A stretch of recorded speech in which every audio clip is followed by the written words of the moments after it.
Now, why am I doing this video wearing my uniform? Find out right after the intro. 31 days, 31 videos. That's what we're doing this month, the whole month of August, even while I'm at work, even while I'm sitting around doing nothing, even on the weekends. Here's today's. Enjoy. Face it, it's as hard to find as a black nano on a black lamppost. Make sure to hit subscribe and hit that notification button so you don't miss a single episode.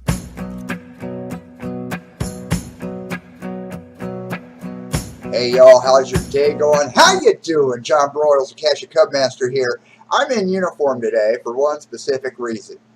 Today's video is about the Geocaching Merit Badge. Now, the Merit Badge itself was created in 2010, and it is an elective merit badge for Eagle. That's actually the 145th.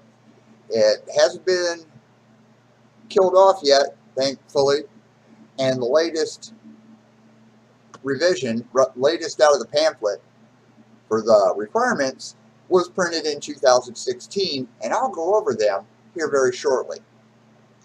Now, the word geocache is a combination of geo, which means earth, and cache, which means a hiding place. So geocaching describes a hiding place somewhere on Earth. Whereas us experienced folks say it's using multi-million-dollar satellites to find Tupperware in the woods. Now, for this fun merit badge, there are 9 requirements. The first one being, the scout has to explain to me, merit badge counselor, the most likely hazards that they're going to encounter while caching. And how they're going to prevent them, how they're going to mitigate them, and how they're going to respond to them. They also have to talk to me about first aid, including what we get in the field all the time: cuts, scrapes, tick bites, bug stings, poison ivy, sunburn, dehydration, snake bite, heat stroke, heat exhaustion, heat cramps, hypothermia, the nasty stuff we get to. And they also have to tell me how they're going to plan an activity that uses a GPS, like caching, including using the buddy system, share their plan with others, and then considering the weather, the route, and the proper attire. They have to say all that, and then they have to tell me why a cache should never be buried, other than groundspeak rules. How to use proper geocaching etiquette when they're hiding, seeking, and how to properly hide, post, maintain, and dismantle a cache. They have to explain the principles of leave no trace.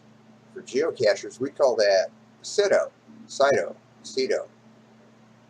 however you pronounce it. Not only that, they have to explain 10 separate terms to me. I believe it's 10. So let me see here. It's waypoint, log, cache, accuracy, difficulty and terrain ratings, attributes, trackable. Oh, they have to come up with 12 because those 7 plus 5 of their own choosing. And they have to tell me what they mean. They also have to explain how a GPS works. And then they have to use a technique known as scouting's teaching edge and show me how to use it. I get to play a newbie. Anyway, they also have to show me how to use a map and compass and tell me why it's important.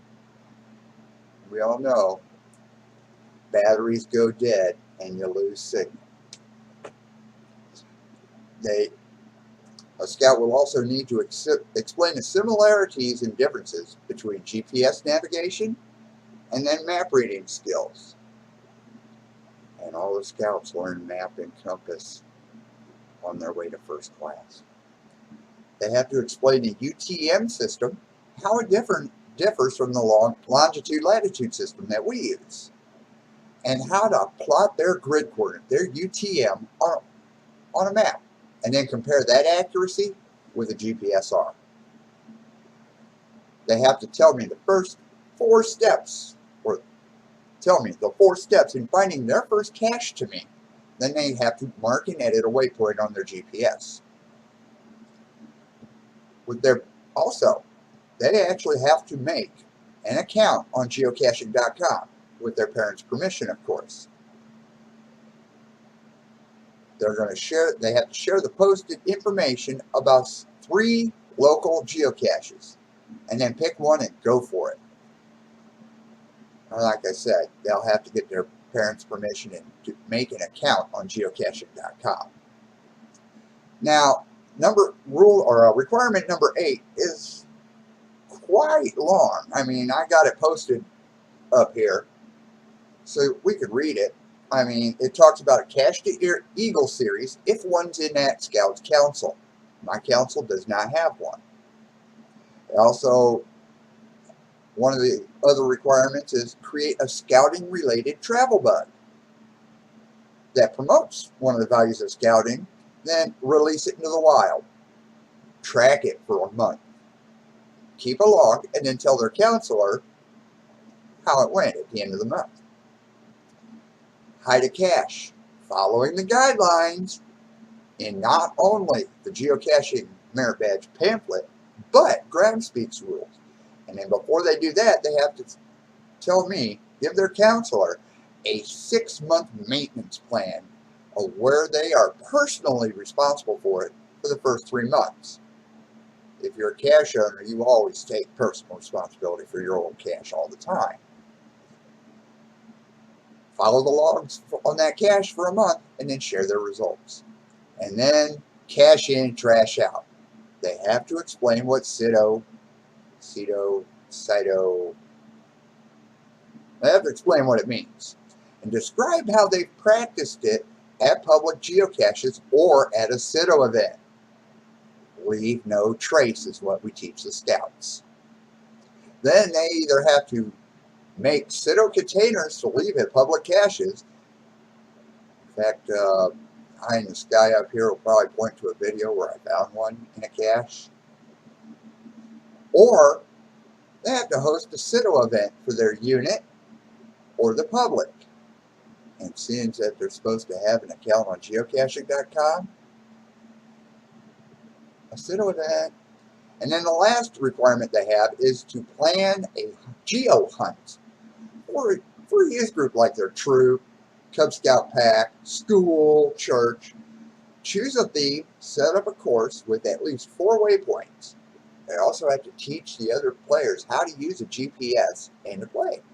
Then report to their counselor about their experience, share the materials that they used and they developed for this event.